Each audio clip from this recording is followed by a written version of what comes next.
वालेकुम सलाम। 4-5 रुपया लग जाता रात में, तो यह है कि रोटी पानी खा के सो जाइए। चार बच्चे मेरे किसी 3, 2 बेटियां ने 1 बेटा।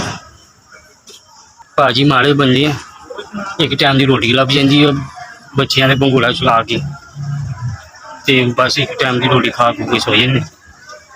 हालात तो बड़े माड़े जी भाजी, माड़े हालात नहीं कि एक टाइम की रोटी पूरी हो जाए बड़ी गल।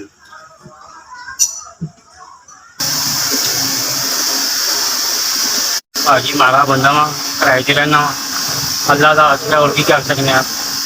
बड़े मुश्किल नाल बेचारा ना नहीं गुजारा हो रहा, बड़ा माड़ा बंदा जी। एक टाइम की रोटी बड़ी मुश्किल पूरी हो रही बंदा वा। सारी दिहाड़ी चुप होती, बच्चे नहीं पैंते भगोड़े, तो रात को 4-5 बजे चढ़ाई दा, बड़ी मुश्किल 4-500 रुपया पड़ी दा। रहते किराए से मैं रहना वा, तो किराया भी जरा नहीं निकला, बड़े मारे तंग बस अल्लाह का यात्रा है।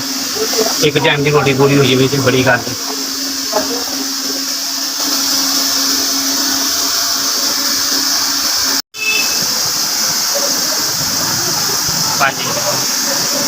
बड़ी मेहरबानी जी, 5000 रुपया जी।